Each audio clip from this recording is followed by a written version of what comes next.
এই তরকারিটা কে কে চেনেন? সবাই চেনেন মনে হয় কম বেশি, কিন্তু আমার একটু বেশি পছন্দ কচু জাতীয়। তো ফ্রিজ থেকে ইলিশ মাছ বের করে নিচ্ছি, তারপর কেটে ধুয়ে পরিষ্কার করে নিব। মাছগুলো আমার হাজবেন্ডই পরিষ্কার করে, কারণ বিদেশ থেকেই হচ্ছে তার এই অভ্যাসটা হয়ে গেছে। তো আর আমার ছেলে মেয়েরাও খুব এনজয় করে তার বাপের মাছ কাটা।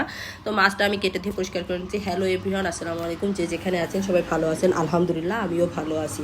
তো আজকে ওল দিয়ে ইলিশ মাছ দিয়ে রান্না করব। ওল দিয়ে ইলিশ মাছ দিয়ে কীভাবে রান্না করব সেটাই আপনাদের সাথে দেখাচ্ছি। আর ওলটা পেয়েছি আসলে এই যে ভ্যান গাড়ি মামার সাথে, দেখেন কত সারি সারিবদ্ধভাবে সে সবজি নিয়ে বসে আছে। আমি হসপিটালে গেছিলাম, হসপিটাল থেকে আসার পথে এই সবজিটা পেয়েছি।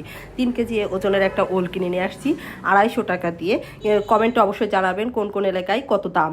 তো এখানে হচ্ছে ছোটো বটিতে প্রথমে কাটতে গেছি, সে কাটা হচ্ছে না। তো পরে এটা না সাদা হয়, কিন্তু আমি কাটতে যেয়েই ভাবতেছিলাম যে এটা বেশি একটা হয়তো ভালো হবে না, কিন্তু এটা ভর্তার জন্য আবার পারফেক্ট। তো এই যে আমি কেটে ধুয়ে পরিষ্কার করে নিব আর কি।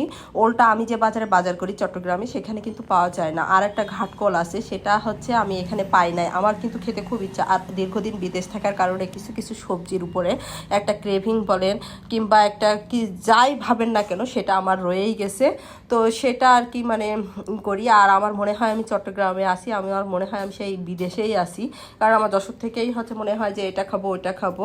আর হয়তো বা চট্টগ্রামে গ্রামের ওইদিকে হয়তো বা থাকতে পারে। তো ওলটা কেটে ধুয়ে পরিষ্কার করে নিয়ে আমি এটা সিদ্ধ বসিয়ে দিব, ভাপতে নিব যাতে গলা না ধরে। অনেক ওলে হচ্ছে গলা ধরে, তাই লবণ দিয়ে সিদ্ধ বসিয়ে দিব। আর এখানে হচ্ছে লবণ হলুদ মাখিয়ে মাছটা ভাজি করার জন্য প্রসেস করে নিব। এটা কিছুক্ষণ মাখিয়ে রেখে দিব। আর ওল কে কে পছন্দ করেন অবশ্যই জানাবেন।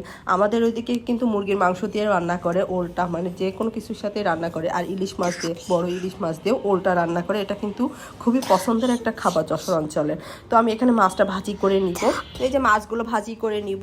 আর আমাদের জন্য মাছগুলো ভাজি করা হয়ে গেছে, এবার আমার মেয়ের জন্য ভাজি করে নিব। যেহেতু ওল কচু জাতীয়, মরিচের সংখ্যাটা একটু বেশি হয়, এই জন্য ওর জন্য তেল দিয়ে ভাজি করে, পেঁয়াজ দিয়ে ভাজি করে নিব। আর এখানে সরিষা, ধনিয়া, জিরা, এইগুলো সরিষা দিয়ে রান্না করব। এইগুলো আর কি বেটে নিব, বেটে খুব সুন্দর করে রেখে দিব। আর মরিচ দিয়েছি, তারপরে হচ্ছে আপনার রসুন দিয়েছি, আদা দিয়েছি, সবগুলো একসাথে সুন্দর করে বেটে নিব। আর আমার মেয়ের মাছটাও ভাজি করা হয়ে গেছে, পেঁয়াজ দিয়ে ভাজি করে দিয়েছি।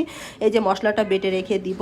কেক কীভাবে রান্না করেন অবশ্যই কমেন্টে জানাবেন। আর কার কার পছন্দ ওল জাতীয় জিনিস, মানে কচু জাতীয় জিনিস? আমার কিন্তু অনেক পছন্দ। মাছ ভাজিটা হয়ে গেছে, আর এরকম পানি ফুটে উঠলে সেটার ভিতরে ওলটা দিয়ে দিব। তার কিছুক্ষণ পরে হচ্ছে যে বাটনাটা করে রেখেছিলাম মশলাটা, সেটাও দিয়ে দিব।